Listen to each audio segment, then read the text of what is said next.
The courtroom buzzed with the low murmur of anticipation, a mixture of curiosity and skepticism weaving through the rows of spectators. Sunlight streamed through the tall windows, glinting off the polished wooden benches, casting long shadows that seemed almost to whisper secrets of the past. At the center of it all, the judge, a man known for his sharp tongue and even sharper cynicism, adjusted his glasses and leaned back in his chair, the corners of his mouth curling into a smirk. Today, he believed, would be trivial. Another day of presiding over petty disputes and mundane cases. But then she entered. The young woman carried herself with a quiet confidence, her dark hair cascading over her shoulders, her eyes calm yet piercing, as though she could see every doubt in the room and gently erase it. Her presence alone commanded attention, yet it was her words that would ignite a storm. "I speak 10 languages," she declared, her voice steady, clear. Carrying the weight of a truth the court was not prepared to receive. The judge laughed, a short, dismissive bark that echoed through the courtroom. Spectators exchanged glances, some stifling giggles, others shaking their heads in disbelief. 10 languages? He scoffed. Do you realize how preposterous that sounds?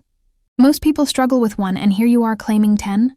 She smiled faintly, unbothered by his mockery, as if his doubt were merely a breeze brushing against an unyielding mountain.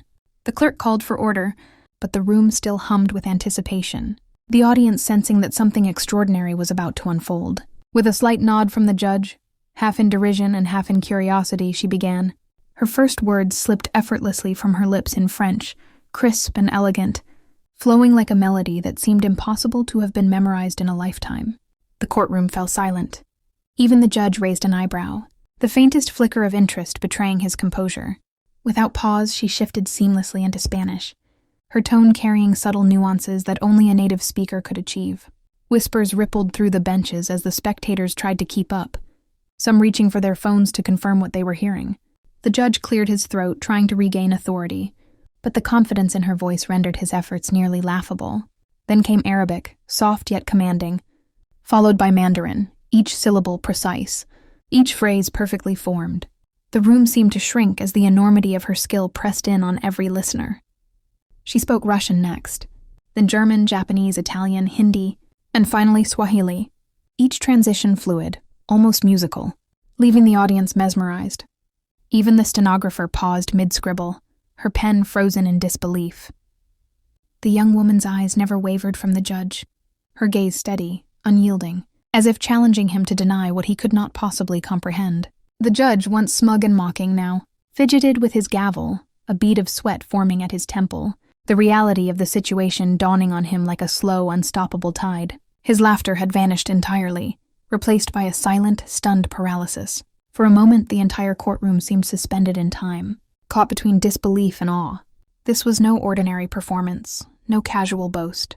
This was mastery, undeniable, absolute, and terrifying in its precision.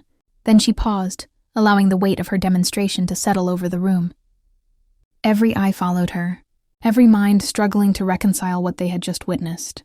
The judge, his face now pale, adjusted his robes and coughed, an involuntary tremor in his voice as he asked, How did you learn all of this?" Her smile widened just slightly, enigmatic and knowing. "Would you like me to show you?" She replied, her tone calm yet carrying an unspoken promise. The audience leaned forward, breathless, hanging on her every word. Murmurs filled the air, speculation running rampant. Was she a prodigy? Had she studied her entire life in secret? Or was something even more extraordinary at play? With a subtle gesture, she reached into her bag and produced a small notebook, flipping it open with deliberate care. Inside were notes, letters, and phrases that seemed ordinary at first glance. But as she began to read, it became evident that these were not just translations. They were secrets, messages hidden in plain sight, coded communications from distant corners of the world, each unlocked effortlessly by her mind. The audience gasped. The judge leaned forward, his previous skepticism now replaced by disbelief, bordering on fear. Every sentence she spoke seemed to unravel a layer of reality the courtroom had never known existed. She wasn't just speaking languages, she was connecting dots, revealing truths, and bending logic with nothing but her voice and intellect. And in that moment, the courtroom understood. They were witnessing something beyond ordinary human skill, a genius that demanded recognition, respect, and inevitably astonishment. By the time she closed the notebook, the room was silent. The judge's laughter long vanished, replaced by a stunned awe that left him momentarily speechless. Every eye was fixed on her, every mind grappling with the impossibility of what they had seen. She gave a small polite bow, and then, as though to punctuate the climax of her display, she said, "And now, Your Honor, I can prove what these languages can do, how they can reveal truth, uncover secrets, and bring justice where words alone fail." The judge, still struggling to regain composure, could only nod, realizing that the day's proceedings had transformed from mundane courtroom protocol to an extraordinary testament of human potential. At that moment, a subtle tension built in the air, a promise of revelation and astonishment yet to come, leaving the spectators captivated, their minds racing, their curiosity insatiable. She had claimed 10 languages. She had demonstrated mastery, and now the court and the world, through its witnesses, was about to see the real power behind that claim. A single simple statement had shattered disbelief and opened the door to something extraordinary, and with that, the stage was set for the revelations that would follow, revelations that no one, not even the judge, could have anticipated. The courtroom remained silent, the kind of silence that presses against your ears and makes every heartbeat sound like a drum. The young woman, standing with effortless poise, opened her notebook once more, and this time, the words she spoke carried a weight far beyond mere language. They were not just phrases. They were keys to understanding hidden truths that had gone unnoticed by the world. The judge leaned forward, a flicker of curiosity mixed with apprehension crossing his face, unsure whether to intervene or allow the spectacle to continue. She began to translate a series of letters from different countries, letters that appeared ordinary but, under her interpretation, revealed connections, coded warnings, and patterns of deceit spanning continents.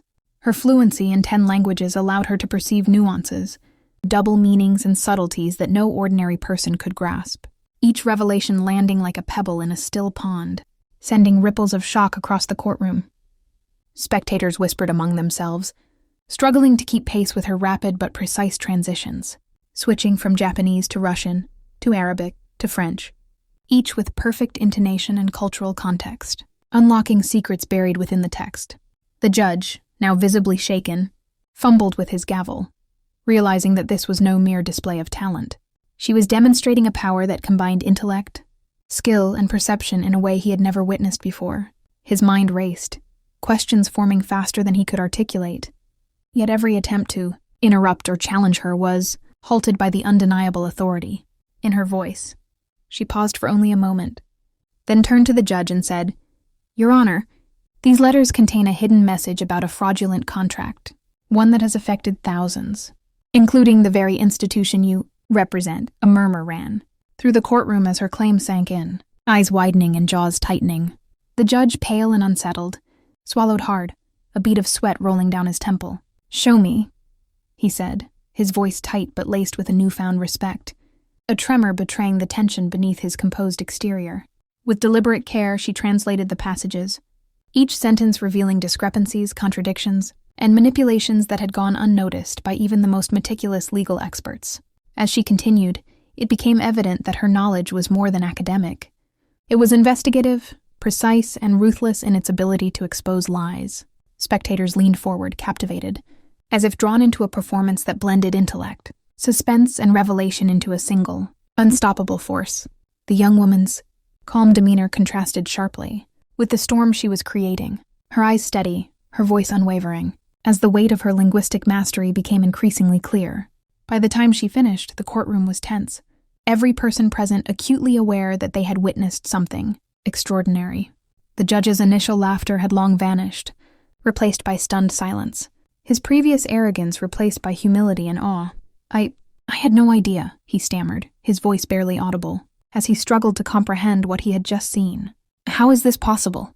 She smiled faintly, the kind of smile that suggested she had expected this reaction, that the disbelief was part of the performance. "Language is more than words, Your Honor," she said softly. "It is understanding. It is connection. It is the ability to uncover truth that others cannot see." The courtroom erupted into whispers, some astonished, some fearful, all captivated. Reporters scribbled furiously, their cameras capturing the moment, knowing that this story would ripple far beyond the walls of this room. The young woman closed her notebook, her fingers brushing the edges lightly, a gesture almost ceremonial, signaling that her demonstration had ended, but the impact had only begun. She turned her gaze fully to the judge, who was now sitting upright, a mixture of respect and disbelief etched into his features. "Your Honor," she said, "justice is not in doubting abilities, but in recognizing them. Today I have spoken 10 languages, but tomorrow, those same skills can serve justice in ways we cannot yet imagine. The question is, will we act or will we remain blind?"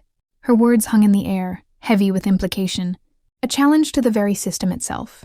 The judge nodded slowly, unable to deny the truth of her message, and a newfound reverence spread through the room. Spectators began to whisper about subscribing to witness more of her incredible demonstrations, recognizing that this was not a one-time spectacle but the beginning of a story that demanded attention. Cameras clicked, pens scratched, and phones captured every detail, ensuring that the moment would be shared, replayed, and remembered. The young woman gave a final, subtle bow, her eyes meeting each person in the courtroom, and in that moment, the transformation was complete. What had begun as a simple claim, that she spoke 10 languages, had evolved into a revelation of human potential, intellect, and courage. The judge, now fully aware of her extraordinary capabilities, realized that he had underestimated her in the briefest of moments, a miscalculation that had almost cost him credibility, and perhaps the opportunity to witness true brilliance. The courtroom exhaled collectively, the energy shifting from disbelief to awe, and the story of the girl who spoke 10 languages and stunned a judge in mere seconds became legend before it had even concluded. And with that, the stage was perfectly set for the next chapter of her journey, promising revelations, intrigue, and mastery that would leave the world astonished and eager for more.